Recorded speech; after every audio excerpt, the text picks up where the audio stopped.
యూనివర్సిటీలు, కాలేజు, స్కూళ్లలో గంజాయి విచ్చలవిడిగా పెరిగిపోతుందన్నారు సీఎం రేవంత్ రెడ్డి. రాష్ట్రాన్ని మద్దతుదారులు పట్టి వీడిస్తున్నాయని అన్నారు. ఉస్మానియా యూనివర్సిటీకి వెళ్లిన రేవంత్ రెడ్డి విద్యార్థులకు ఏమైనా చేయడానికి రెడీ అన్నారు. మీకు పంచడానికి నా దగ్గర ఆస్తులు, భూములు లేవన్నారు. విద్య మాత్రమే పంచగలవన్నారు. ధనవంతుడు చేయడానికి ఖజానా లేదన్నారు. అగ్రికల్చర్ సీలింగ్ యాక్ట్ తెచ్చిన దాన్ని పంచడానికి వీలు లేదన్నారు. మళ్లీ యూనివర్సిటీకి వస్తున్న సీఎం విద్యార్థులకు ఏం కావాలో రాసి పెట్టుకుని అడగాలన్నారు. ఈ రోజు పట్టణ ప్రాంతాలలో లేకపోతే యూనివర్సిటీలలో కాదు, చిన్న చిన్న కాలేజీల్లో, జూనియర్ కాలేజ్, డిగ్రీ కాలేజీల్లో కూడా విద్యార్థులు గంజాయి సేవించే పరిస్థితి వచ్చింది. ఇది తెలంగాణ సమాజాన్ని నిర్వీర్యం చేసే ప్రమాదం పొంచి ఉన్నది. ఇవాళ గంజాయి, డ్రగ్స్ తెలంగాణ సమాజాన్ని, యువతను పట్టి పీడిస్తున్నాయి. ఈ రోజు నేను ఉన్న వాస్తవం మీ దగ్గర చెప్పదలుచుకున్నా. నా దగ్గర పంచడానికి భూములు లేవు. మిమ్మల్ని ధనవంతులు చేయడానికి ఖజానా ఖాళీగా ఉన్నది. ఖజానా ఒట్టిపోయి ఉన్నది. భూములేమో లేవు. పంపకాలు జరిగిపోయినాయి. ఈరోజు తెలంగాణలో 1,50,00,000 ఎకరాల వ్యవసాయ యోగ్యమైన భూములు ఉంటే 96% చిన్న సన్నకారు రైతులే. అంటే ఎకరము, 2 ఎకరాలు, 3 ఎకరాలే. ఇప్పుడు అగ్రికల్చర్ సీలింగ్ యాక్ట్ తెచ్చినా నేను గుంజుకోవడానికి గజం కాదు కదా, ఇంచు భూమి కూడా లేదు. అందుకే మా దళితులకు, మా గిరిజనులకు, మా బలైన వర్గాలకు, మా మైనారిటీ సోదరులకు, మా తమ్ముళ్లకు, మా చెల్లెళ్ళకు నా సూచన ఒక్కటే: మీరు ధనవంతులు కావాలి, మీరు గొప్ప వ్యక్తులు కావాలి అని అంటే రాష్ట్ర ప్రభుత్వం పంచడానికి భూములు లేవు, నింపడానికి ఖజానా లేదు. మీకు నేను ఇవ్వగలిగింది విద్య ఒక్కటే. నాణ్యమైన విద్యనే మీ తలరాతలను మారుస్తుంది. తెలంగాణ రాష్ట్ర సాధనలో ముందు భాగాన నిలబడి తెలంగాణ సాధించిన ఉస్మానియా యూనివర్సిటీని ఇలా గాలికి వదిలేయడం బాధ్యతను ఒకసారి ఆలోచన చేయండి. అందుకే మిత్రులారా, ఏమైనా అంచనా వేసుకోండి. ఏమేం కావాలనో నాకు చెప్పండి. మళ్ళీ నేను వస్తా. ఠాగూర్ ఆడిటోరియం కాదు, మా వీసీ గారికి, మా పోలీస్ సిబ్బందికి చెప్తున్నా, ఆ ఎల్ల నేను వచ్చిన రోజు క్యాంపస్ లోపల ఒక్క పోలీసు కూడా పెట్టకండి. ఏ విద్యార్థులు ఏ నిరసన అయినా తెలపనియండి. నిరసన తెలిపే స్వేచ్ఛ కూడా వాళ్ళకి ఇద్దాం. ఆర్ట్స్ కాలేజ్ ముందు మీటింగ్ పెడతా, మీకు కావలసిన 100 కోట్ల నిధులు ఇస్తా. మళ్ళీ మీటింగ్ ఆర్ట్స్ కాలేజ్ దగ్గరనే, అక్కడ ఇక్కడ కాదు. ఆర్ట్స్ కాలేజ్కి వచ్చిన రోజు డీజీపీ గారికి. మంచిర్యాల జిల్లా చెన్నూరులోని SBI 2 బ్యాంక్లో భారీ అక్రమాలు వెలుగులోకి వచ్చాయి. బ్యాంక్ క్యాషియర్గా పనిచేస్తున్న రవీందర్ విధుల్లో ఉన్న సమయంలో బ్యాంకులో ఉన్న 20 కిలోల బంగారు ఆభరణాలను తాకట్టు పెట్టినట్టు గుర్తించారు.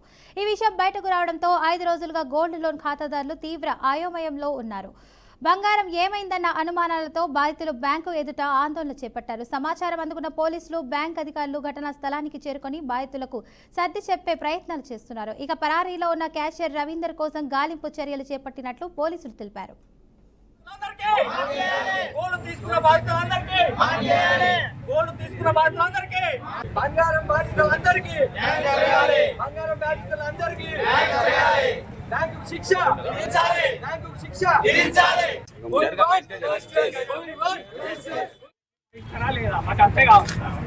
బాధ్యత వహిస్తుంది కాబట్టి ఈరోజు కూడా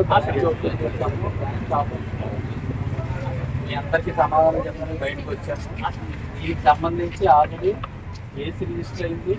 మీకు అందరికీ అఫ్ఐఆర్ పబ్లిక్ అవైలబుల్గా ఉంది. ఎంత పోయింది గోల్డ్ క్యాష్ పరంగా అందులో మనం మెసేజ్ చేసాము. దానికి తగ్గట్టుగా పోలీసులు కూడా దాన్ని వర్కౌట్ చేస్తున్నారు. దాన్ని కేసౌట్ చేయడానికి ట్రై చేస్తున్నారు. మేము కూడా ఎక్కడికి వెళ్ళట్లేదు, ఇక్కడే ఉంటాము. ఒక్క మాట బ్యాంక్ ఖచ్చితంగా ప్రతిరోజు ఓపెన్ చేసి రన్ చేస్తాం. ఎందుకంటే చేసిన వ్యక్తి డాక్యుమెంట్స్ కూడా అవైలబుల్గా లేకుండా చేస్తే ఎవరి గోల్డ్ ఏంటన్నది మాకు తెలియదు కష్టం. కాబట్టి అందరూ మీరు వచ్చినప్పుడు డీటెయిల్స్ తీసుకుంటాం క్లియర్గా. ట్రేస్అవుట్ అయిన తర్వాత ట్రేస్అవుట్ అయిన గోల్డ్ ఎవరికి చేస్తారో వాళ్ళకి అప్ చేస్తాము. ట్రేస్అవుట్ అవ్వని గోల్డ్ ఏదైనా ఉంటే బ్యాంక్ డెసిషన్ తీసుకుని దానికి తగ్గట్టుగా కాంపన్సేట్ చేస్తుంది. ఈ రోజున్న రేటు ప్రకారమే చేస్తుంది. మాకు ప్రాపర్ డైరెక్షన్స్ పైనుంచి వచ్చేదాకా, దాని ఎస్టిమేషన్ పూర్తిగా తెలిసేదాకా, లాస్ట్ ఏది జరిగింది, ఎంత ట్రేస్అవుట్ అయింది, దానికి తగ్గట్టుగా ఇన్సూరెన్సే క్లెయిమ్ చేయాలా, బ్యాంక్ అమౌంటే పే చేయాలని డెసిషన్. ఎస్బీఐ అనేటువంటి బ్యాంకు ఒక ఉన్నతమైన బ్యాంకు సంస్థ కాబట్టి మేము అందరం దీన్ని నమ్ముకొని పెట్టడం జరిగింది. ఈ పెట్టిన దాంట్లో చాలా మంది వ్యవసాయదారులు ఉన్నారు. వాళ్ళ వ్యవసాయ అవసరాల కోసం బ్యాంకులు పెట్టడం జరిగింది. వాళ్ళందరూ ఇంకా ఇక్కడికి చేరుకోలేదు. వాళ్ళు రూపాయి ఆటన పోగేసుకొని కుల వర్తులను కొనుక్కొని వారి వ్యవసాయ అవసరాల కోసం పెట్టుకోవడం జరిగింది. కాబట్టి బ్యాంకుపై మాకు పూర్తి నమ్మకం ఉన్నది.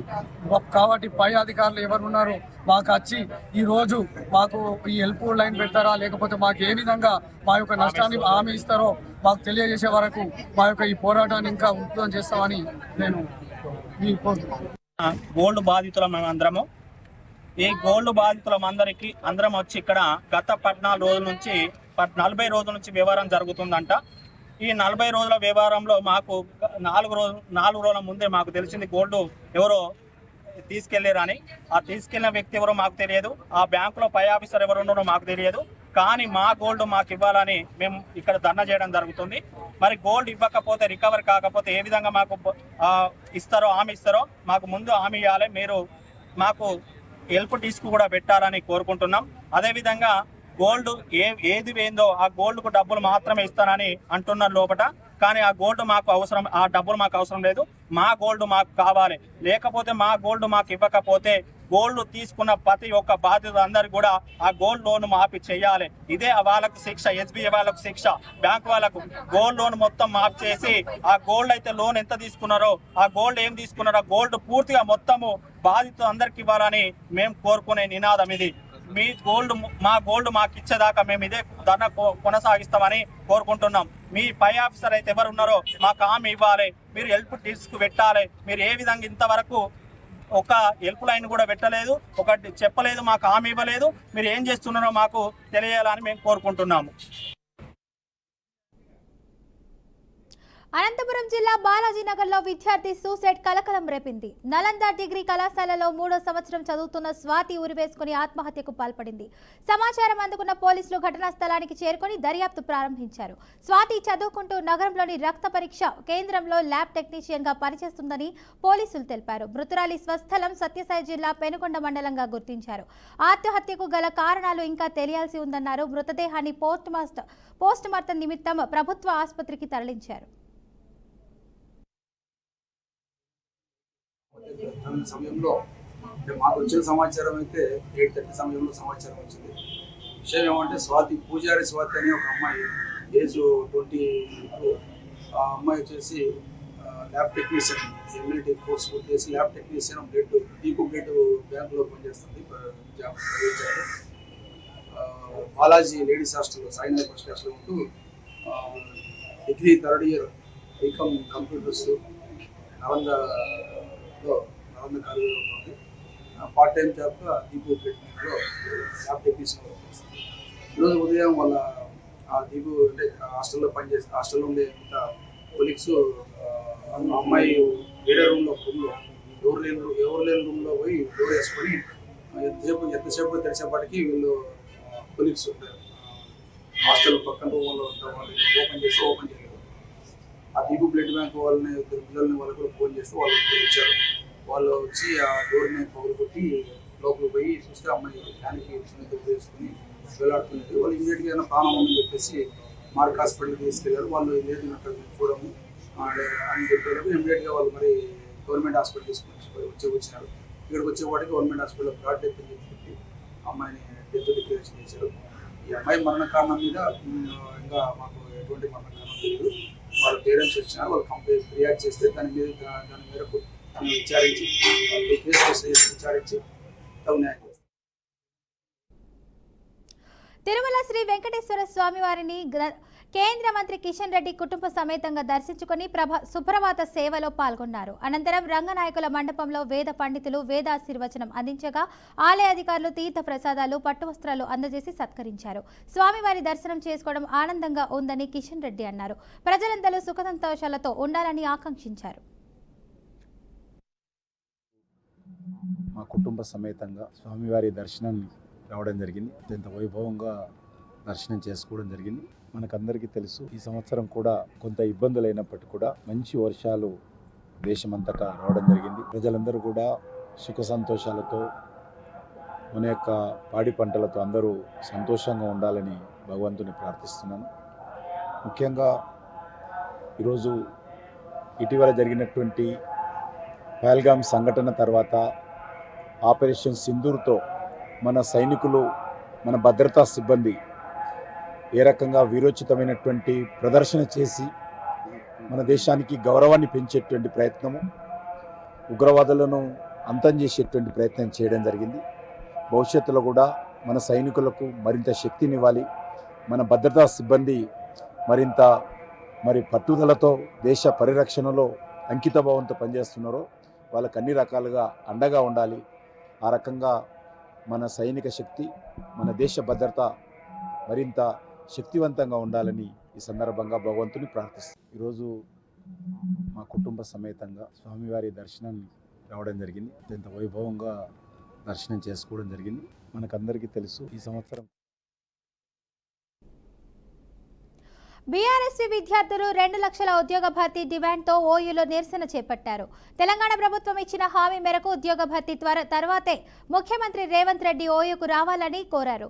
ముఖ్యమంత్రిపై వ్యతిరేక నినాదాలు చేస్తూ ఓయూ ఆర్ట్స్ కాలేజీ వద్దకు చేరేందుకు ప్రయత్నించిన విద్యార్థి నాయకులను పోలీసులు అరెస్టు చేసి స్టేషన్కు తరలించారు.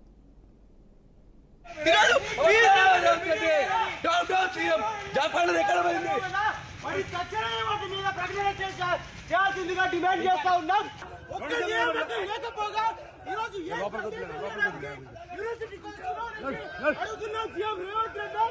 నీకేమాత్రం చిత్తశుద్ధి ఉన్నా సంవత్సరంలో 2 లక్షల ఉద్యోగాలు ఇస్తున్నావు కదా, వాడి తక్షణమే వాటి మీద ప్రకటన చేయాల్సిందిగా డిమాండ్ చేస్తా ఉన్నాం.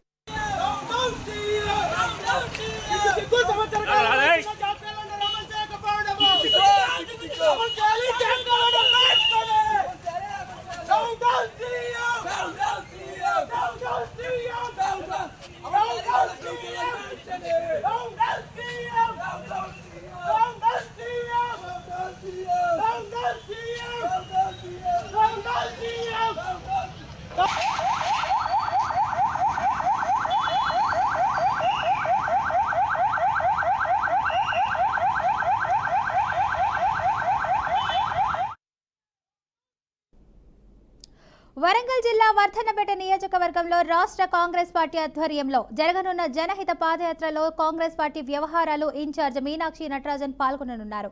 వర్ధన్నపేట మండలం ఇల్లంద గ్రామ వ్యవసాయ మార్కెట్ నుండి అంబేద్కర్ చౌరస్తా వరకు సుమారు 3 కిలోమీటర్ల మేర సాయంత్రం 4 గంటలకు పాదయాత్ర ప్రారంభం కానుంది. అనంతరం అంబేద్కర్ చౌరస్తా వద్ద కార్నర్ మీటింగ్లో మీనాక్షి నటరాజన్ పాల్గొననున్నారు.